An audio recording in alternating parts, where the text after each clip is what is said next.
28 जून 1914 Austro Hungarian empire के Prince अपनी बीवी के साथ बोस्निया के विजिट पर थे। वो अपनी गाड़ी में रोड से गुजरते गुजरते लोगों को हाथ हिलाते जा रहे थे कि एक मकाम पर उनके ड्राइवर ने गाड़ी को गलत गली में मोड़ दिया। हालांकि ये टर्न गलती से लिया गया था, लेकिन किसको मालूम था कि महज सिर्फ गलत गली में आने का अंजाम दुनिया को वर्ल्ड वॉर 1 की सूरत में देखना पड़ेगा, जिसमें 4 करोड़ लोगों की मौत और अरबों डॉलर्स का नुकसान हुआ। जी हाँ, आइए जानते हैं कि सिर्फ एक गलत टर्न दुनिया को वर्ल्ड वॉर 1 में कैसे धकेल गया। ज़ेम टीवी की वीडियोस में एक बार फिर से खुशामदीद।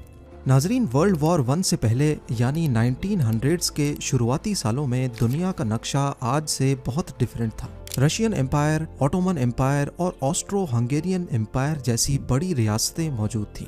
यहाँ सबसे इम्पोर्टेंट कंट्री थी बोस्निया एंड हर्ट्ज़गोविना, जहाँ से इस सारे मसले की शुरुआत होती है।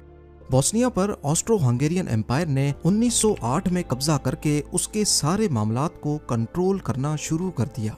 बोस्निया में ज्यादातर स्लेविक लोग रहा करते थे, जबकि बोस्निया के हमसाया मुल्क सर्बिया में भी काफी स्लेविक लोग मौजूद थे। इसीलिए दोनों मुल्कों के लोगों की एक दूसरे के साथ हमदर्दियां मौजूद थीं।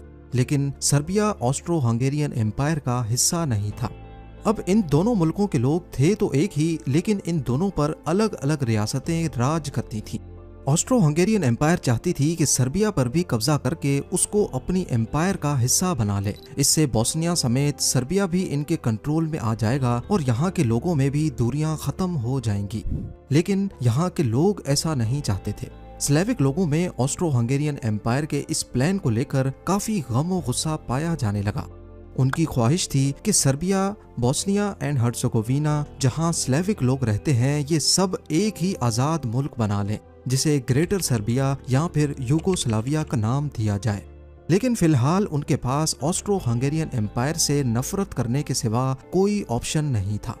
शायद ऑस्ट्रो हंगेरियन एम्पायर सर्बिया पर हमला कर भी लेती, लेकिन उनको डर था रशिया से, क्योंकि रशिया नहीं चाहता था कि ऑस्ट्रो हंगेरियन एम्पायर इस रीजन में ज्यादा ग्रो करे। इसलिए रशिया से लड़ने के लिए ऑस्ट्रो हंगेरियन एम्पायर ने जर्मनी को अपने साथ मिलाकर उनको बैकअप पर रख दिया और रशिया ने फ्रांस के साथ अलायंस बना ली।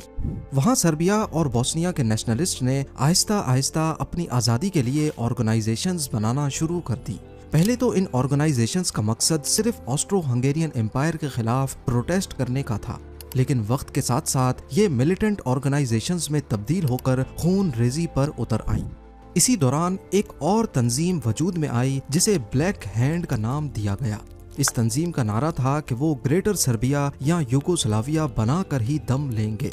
अपने मकसद को पूरा करने के लिए ये तंजीम, ये ऑर्गेनाइजेशन किसी की जान लेने को भी तैयार थी। इसी बीच एक 19 साल का लड़का गैवरिलो प्रिंसिप भी था, जो हमेशा से आज़ाद मुल्क यूगोस्लाविया का ख्वाब देखा करता था।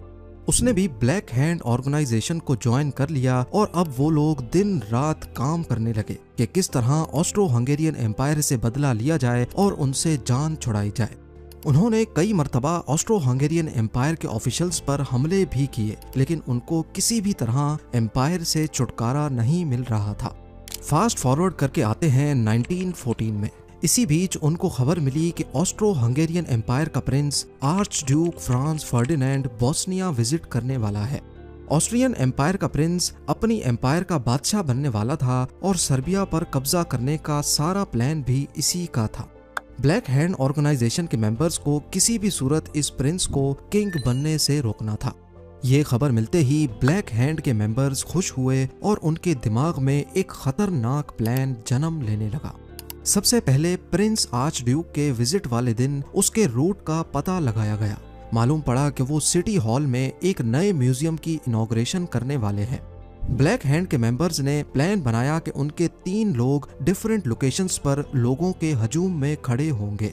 प्रिंस की गाड़ी जिस मेंबर के सामने से भी गुजरेगी, वो पहले ग्रेनेड फेंकेगा और फिर साइनाइड पिल यानी कि जान लेने वाली दवाई खाकर पास मौजूद दरिया में कूद जाएगा। प्लान का मकसद ये था कि प्रिंस को मारने के बाद मारने वाला भी मर जाए।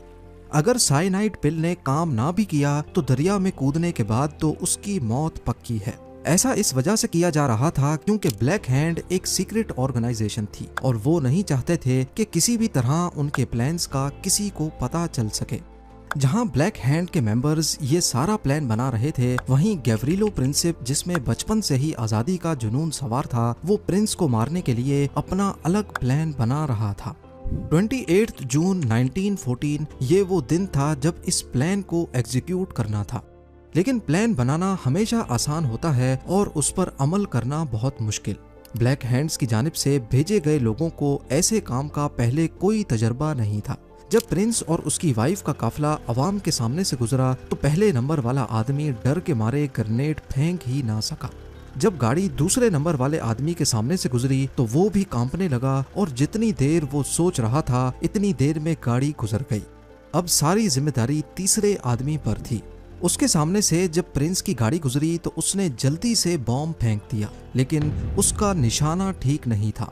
ग्रेनेड प्रिंस की गाड़ी के बजाय पिछली गाड़ी से भी कुछ दूर जा गिरा, जिससे क्राउड में मौजूद 20 लोग जख्मी हुए, जबकि प्रिंस समेत किसी की भी जान नहीं गई। ये काम करते ही उसने जल्दी से अपनी साइनाइड पिल खा ली, जो कि पुरानी होने की वजह से नाकारा हो चुकी थी। उस कैप्सूल ने उसकी जान तो नहीं ली, बल्कि सिर्फ उसे हल्की सी उल्टी हुई।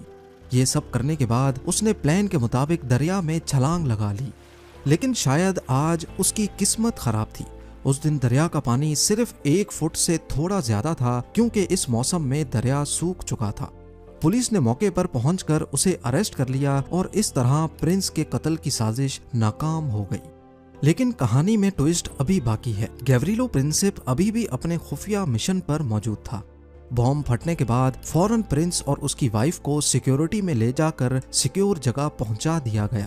प्रिंस आर्च ड्यूक गुस्से में बोस्निया के मेयर से शिकायत करते हैं कि हम आपके शहर विजिट करने आए थे, लेकिन आपने तो हमारा इस्तकबाल बॉम्ब से किया है। प्रिंस को जब बताया जाता है कि बॉम्ब फटने की वजह से 20 लोग जख्मी हैं, तो प्रिंस फौरी तौर पर अपना शेड्यूल चेंज करके म्यूजियम के बजाय हॉस्पिटल जाने का फैसला करते हैं, ताकि जख्मियों की खैर खबर मालूम की जा सके।